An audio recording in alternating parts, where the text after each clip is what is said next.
I see a cloud of dust. I can hear cattle bawling in the distance. It won't be long before them cowboys show up for lunch, and we're going to make sure that they are filled up with a hearty, classic comfort food meal, upside down pizza. So saddle up if you're ready to eat like a modern day cowboy.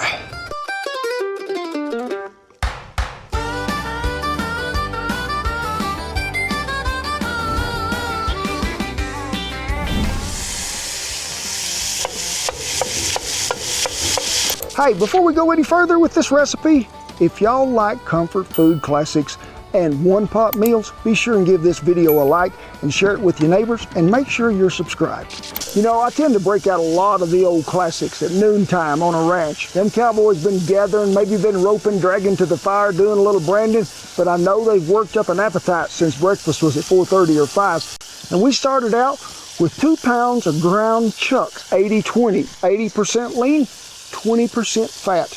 We're going to get it browned up over here.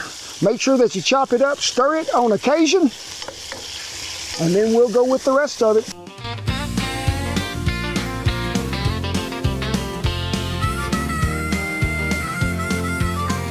Well, we've been on about 4 or 5 minutes, probably stirring gradually as we go along. But depending on your ground beef, 80-20, there may be a little grease you need to dip out, and you need to do this before you season and before you add the onions. So you cannot do this in your house, but I can out here. I guarantee you, some pup will be over here a minute when that cools off, and they will think, hey, this is for me. So get it back over you. Ooh, that got hot, folks. When you leave that laying there and it's that close to birthday and you pick this end up, it's hot. If you're doing this over in the house on the stovetop, you're probably at medium heat till you begin to see it brown just a little. And then I would turn it really to medium low, and we're going to get some onion. Now, I have chopped up a good Vidalia onion. It's what I really love to use when we're cooking something like this. All Mexican classics, something like that, I always use a white onion. We're going to let this cook till them onions get good and tender, but we have not seasoned this at all. And this is one on every upside down pizza that I ever made on any ranch at all, and that is our original. You don't got it? Get you a little coarse ground black pepper, some salt, a little bit of garlic, you'll be in good shape. So we're going to give it a pretty generous shaking.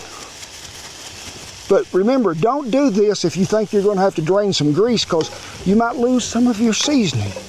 And I'll taste this at the end before we get plumb through to make sure it's just right.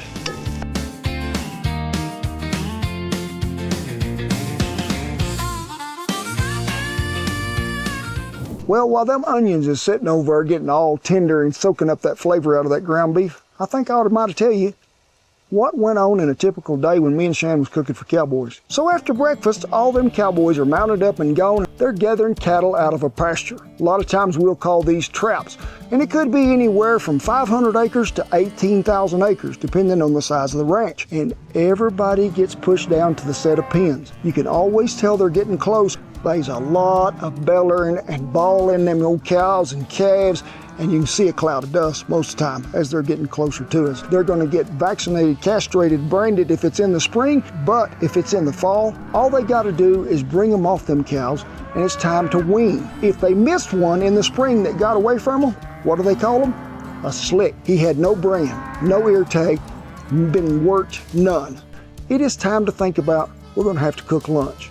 Now, lunch on a ranch can usually be anywhere from, say, 11:15 to 2 o'clock.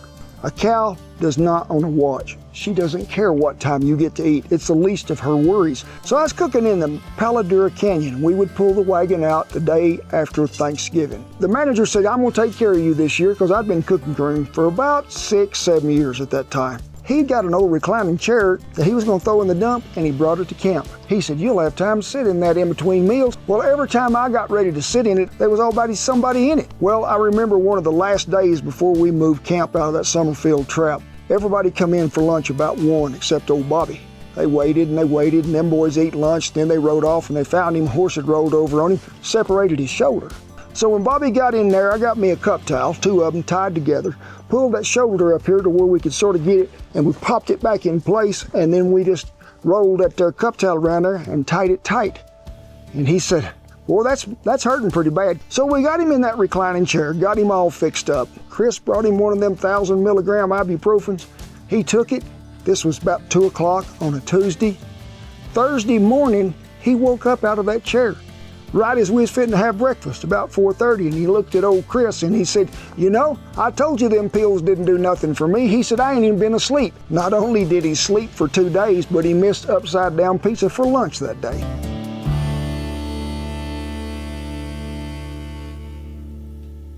Them onions has got tender, and remember, oh, I told you, before we go any further in this spot, let's taste this to make sure we got enough seasoning to it. This video's over. We're just gonna get a flour tortilla and eat it like that. But remember we telling you how easy it was? That tomato sauce? And a little insider tip. I like to use the flavored, like basil and herb. I don't know if you do. I know one thing that I do like to do to it, and that is use, one is our chutney. It makes a pretty good base for a pizza sauce, but also the roasted red chili that we have. It is pretty good. So when you got that tomato sauce all incorporated in there, we're gonna add one of these. This is a secret ingredient. It calls spaghetti sauce mix. Now, why'd you pick the mushroom flavor? Well, at the store this today, that's all they had was Italian spaghetti with mushroom. Oh. So that's what we got today. I think it'll give it a little more bite, a little more flavor. Sprinkle it around generously. We are going to use the whole package in 2 pounds of meat. But to that, you can use garlic, or this kind of garlic. That's the garlic that comes in the jar. Oh. Garlic. This is minced garlic that's dried. Use either one of them you want. Just make sure you give it some in there. To that, we're going to stir, and we're going to let all that simmer a minute to get that spaghetti sauce flavor and everything mixed up in there. Whew. We'll let this simmer about 2 minutes. I'm going to meet y'all at the chuck box. We'll finish it up. Then we'll bake it.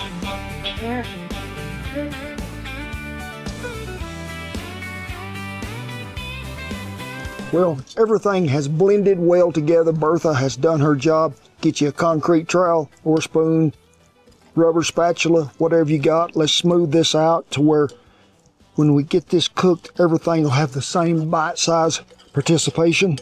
Sour cream. You didn't see that coming, did you? You thought, why would he put sour cream on there? Just trust us on this. Yes, this is good. It is so good. So just give it one of these deals to where it's covered with sour cream, but not thickly. Thickly? Thickly is a word. In Oklahoma, New Mexico, places like that, they use thickly quite a bit. Like, them clouds is going to thickly up after a while, maybe it'll rain. Or, man, that old dirt was so thickly blowing through camp I could hardly keep it out of my teeth. So, we know, don't we, Duker? Duker said, how quickly and thickly can you drop some of that for me to have? That's what I'd like to know.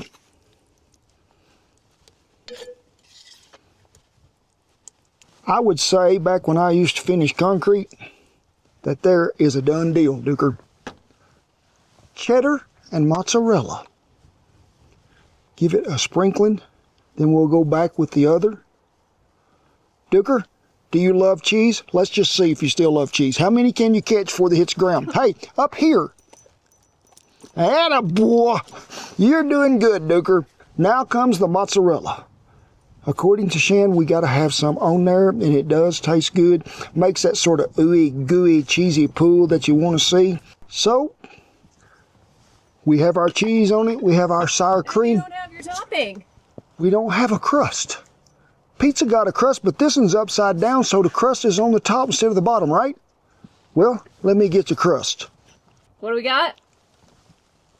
Pizza crust.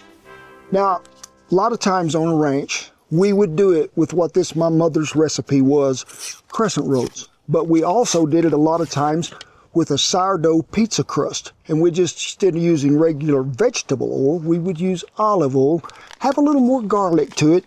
But folks, you cannot beat this recipe when I'm calling it easy, and it's one pot meal, and one of the best one pot meals ever. So we'll see. Last time I was trying to work with some of these, it was winter time. Do it pretty, like do it where it's like the like a pinwheel. A what? Do a pinwheel design, like around. I don't really know what that is. Like a wagon wheel? Yeah.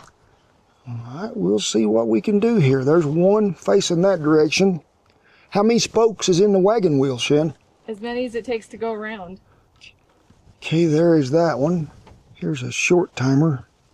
He's going to go here. He better go here. Now, if you was doing this in the house, you can use a casserole dish and you can just lay them on there flat, cover the whole thing. You ain't going to go wrong with it, I promise you. It's looking like an old electric fan that I used to have in my bedroom when I was little. Probably runs just as good, too. That's looking professional. Nice. Well, Bertha has done her job. We need a little melted butter to sort of drizzle on here.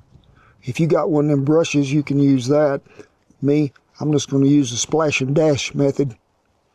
We cook a lot of food, and we share a lot of food. I'll tell you what, any of you neighbors, if you're watching this video, you ain't getting none of this one.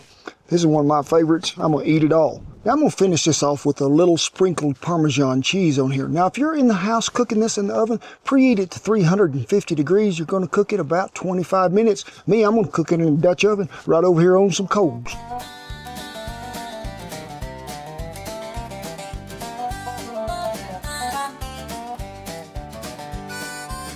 If you're just starting out cooking in a Dutch oven, there's two things I would recommend you cook. Cornbread and upside down pizza. Because look at it, folks, all the meat and stuff has been cooked through. We're just warming it back throughout. You can see the top crust when you take the lid off. This is something you're not going to burn. Doesn't take a whole lot of heat on the bottom, but we sort of mound them up on top a little because we want that to brown pretty quick. I think you do this, people think you're the greatest Dutch oven cook in the world. Just keep an eye on the top of that Dutch oven. Check it, I'd say, maybe 5 minutes in. See if you're beginning to brown, probably not. 10 minutes in, you're going to see a little browning probably.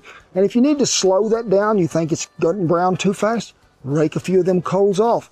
But if you're using a good hardwood or a good hardwood lump, you'll stay hot, you'll get the cooking done, and you'll be on time. So I got another little tip for you. You looking for some great things to cook for lunch or even supper? Get you a Tasty Cowboy. Because like I'm saying, one of my favorite other meals to do for this, Cowboy Sloppy Joes. You can't beat it. Not only are there a lot of recipes in here, a lot of great stories, but also Shan's zesty meatloaf. That girl fooled me for a long time telling me she couldn't cook, and when she made this, I know she can cook. This is so good.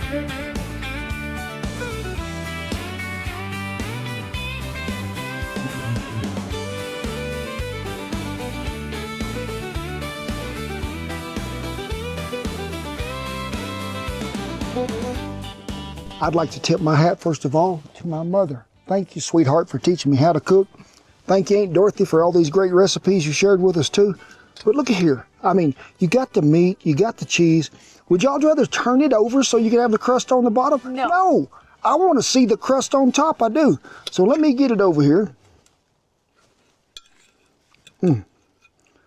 This is fine dining. Praise the Lord. Pass the upside down pizza. This is so good. It was great to break bread with you this evening. It was. Y'all are family to us. Now, remember, everything that we used in this video will be listed down there below the description. The recipe, everything. Go to the website. There is so many recipes. When you go there, because I've had people still telling me having trouble, type in Kent Rollins recipes. It'll just pop up there like magic from the Google gods.